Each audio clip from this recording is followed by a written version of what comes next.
జంట నగరాల్లోని ప్రజలు పెట్రోల్ అయిపోయిందని ఫేక్ న్యూస్ నమ్మి నిన్న రాత్రి నుండి పెట్రోల్ బంకులకు క్యూ కట్టారు.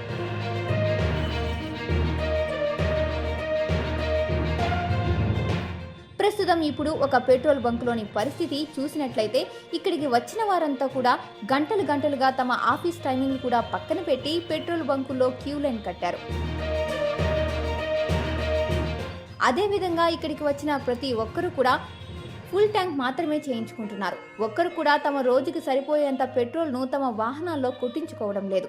పెట్రోల్ మాత్రమే కాదు, ఇక్కడ మనం చూసినట్లయితే డీజిల్ దగ్గర కూడా భారీగా క్యూ లైన్ కట్టారు. మరికొందరు తమ వాహనాలను ఇంటి దగ్గర పెట్టి 5 నుంచి 10 లీటర్లు సరిపడా వాటర్ క్యాన్లో డీజిల్ని పోయించుకుని వెళ్తున్నారు.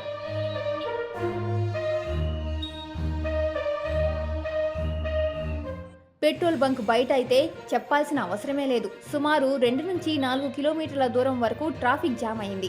ఈ ట్రాఫిక్ ని క్లియర్ చేయలేక పోలీసులు పడే కష్టాలు అంతా ఇంతా కాదు. ఇక ఓపిక లేని వారైతే రాంగ్ రూట్ లో వచ్చి పెట్రోల్ కొట్టించుకోవాలని చూస్తున్నారు. వారిని పోలీసులు వెనక్కి పంపిస్తున్నారు. తిరిగి యూటర్న్ చేసుకుని వచ్చి మరీ పెట్రోల్ కొట్టించుకోవాలని వారిని వెనక్కి పంపిస్తున్న దృశ్యాలు మనం ఈ పెట్రోల్ బంక్ వద్ద చూడవచ్చు. ఇప్పటికే హైదరాబాద్ లో చాలా వరకు పెట్రోల్ బంక్లలో నో స్టాక్ బోర్డు కూడా పెట్టారు. ఇక హైదరాబాద్ అంటే మనం చెప్పాల్సిన అవసరం లేదు. ఏ చిన్న కొరత వచ్చినా దాని మీద ప్రజలు దండయాత్ర చేయడం ఇది కొత్తేమీ కాదు. ఇకనైనా ఇలాంటి ఫేక్ న్యూస్ నమ్మి ప్రజలు తమ టైం వేస్ట్ చేసుకోవద్దని తెలంగాణ పెట్రోల్ డీలర్ అసోసియేషన్ ఒక ప్రెస్ నోట్ విడుదల చేసింది. అందులో పెట్రోల్ అండ్ డీజిల్ షార్టేజ్ లేదని, ఎప్పుడు పంపించేలాగే అన్ని బంకులకు కూడా పెట్రోల్ డీజిల్ అందుతుందని అండ్ ఇలాంటి ఫేక్ న్యూస్ స్ప్రెడ్ చేసి అందరినీ ఇబ్బంది పెట్టవద్దని హెచ్చరించారు.